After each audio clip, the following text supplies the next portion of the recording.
Good evening, everyone. It's an honor to join such a distinguished slate of speakers for the Korea Society Annual Gala.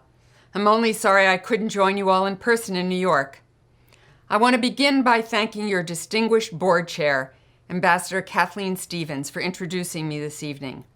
From her early service as a Peace Corps volunteer through her time as ambassador to the Republic of Korea more than 3 decades later, Kathy has been a steadfast friend to the Korean people and an outstanding advocate for the interests of the United States. I also want to thank your president and CEO, Thomas Byrne, for inviting me to speak with you tonight. And I want to acknowledge your Master of Ceremonies, Juju Chang, who I am sure is doing a stellar job keeping this complex program on track. I know my good friend, former Secretary Madeleine Albright, is also celebrating with you virtually this evening, and it is always a pleasure and an honor to share a stage or a screen with her. Finally, I want to offer my sincere congratulations to LG Chairman Kwang Moo-koo and General Motors CEO and Chair Mary T. Barra on receiving the Van Fleet Award this evening. For more than 6 decades, the Korea Society has worked to promote dialogue, understanding, and cultural exchange between the United States and the Republic of Korea.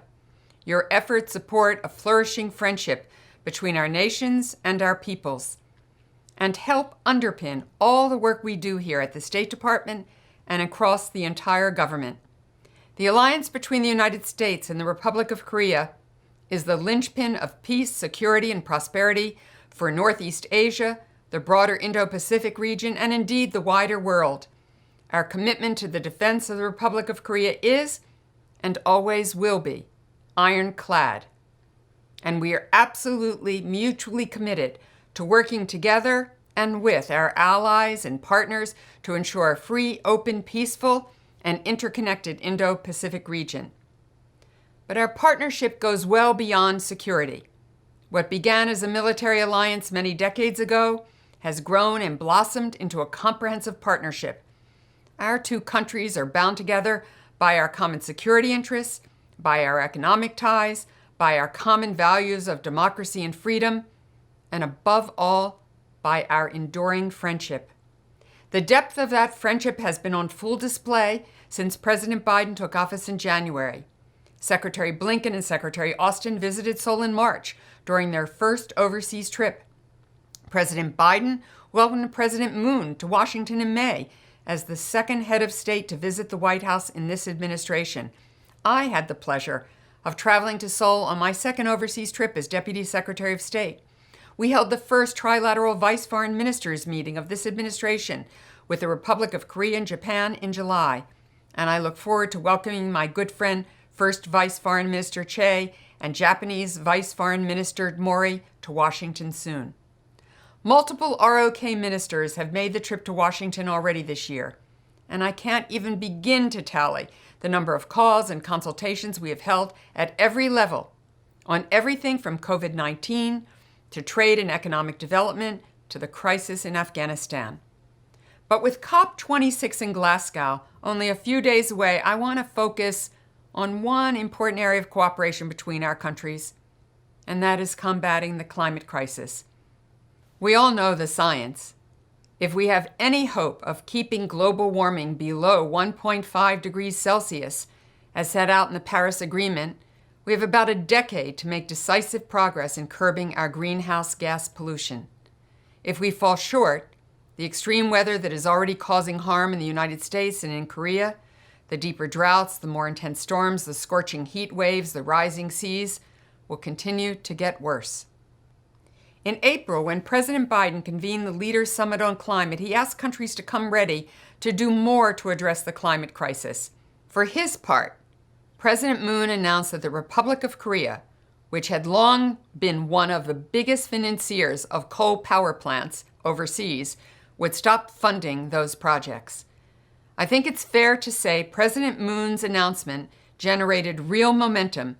In June, the G7 leaders made a similar commitment. Then, in September, Xi Jinping made headlines at the United Nations by saying that the People's Republic of China, far and away the biggest funder of overseas coal, would also stop building new coal power plants abroad. That's the kind of progress the United States and the Republic of Korea can make when we work together. Recently, South Korea's Presidential Advisory Committee recommended to President Moon that the Republic of Korea set a target of cutting its emissions by 40%. We hope President Moon will continue to demonstrate the Republic of Korea's climate leadership by accepting that ambitious recommendation and by agreeing to also sign the Global Methane Pledge. President Biden isn't prioritizing climate action only because he wants to stave off climate catastrophe, although that is urgent and important work. He's doing it because he recognizes that if countries like the United States and the Republic of Korea do this right, we will unlock unprecedented opportunities for our people, creating thousands of new jobs in the industries of the future. Combating the climate crisis is just one area where the United States and the Republic of Korea know we can go farther, faster, if we go together. Even as we deepen our cooperation on climate change and clean energy, we are also partnering to end the COVID-19 pandemic, to build our economies back better, to create more resilient supply chains, to counter emerging cybersecurity threats, and so much more. Truly, I could go on and on. But before I conclude, I want to say a few words about an issue that I am sure is on all of your minds, and that is the Democratic People's Republic of North Korea, the DPRK, as we often say. The United States remains committed to working hard toward the complete denuclearization of the Korean Peninsula. Believe me, we know this will not be easy. We are taking a calibrated, practical approach. We have reached out directly to Pyongyang. We stand ready to meet without preconditions. And as we have said publicly on multiple occasions, the United States does not harbor hostile intent toward the DPRK. We hope the DPRK will respond positively to our offer. Let me be clear. The United States absolutely condemns the DPRK's recent ballistic missile launches, which violate multiple UN Security Council resolutions, threaten the security of the DPRK's neighbors and the international community, and undermine global nonproliferation efforts. We are working closely with our allies and partners, and especially with the Republic of Korea and Japan, to monitor the situation in the DPRK and chart a path toward the complete denuclearization of the Korean Peninsula. President Biden and Secretary Blinken have put diplomacy at the center of our foreign policy. That means leading with our allies and partners.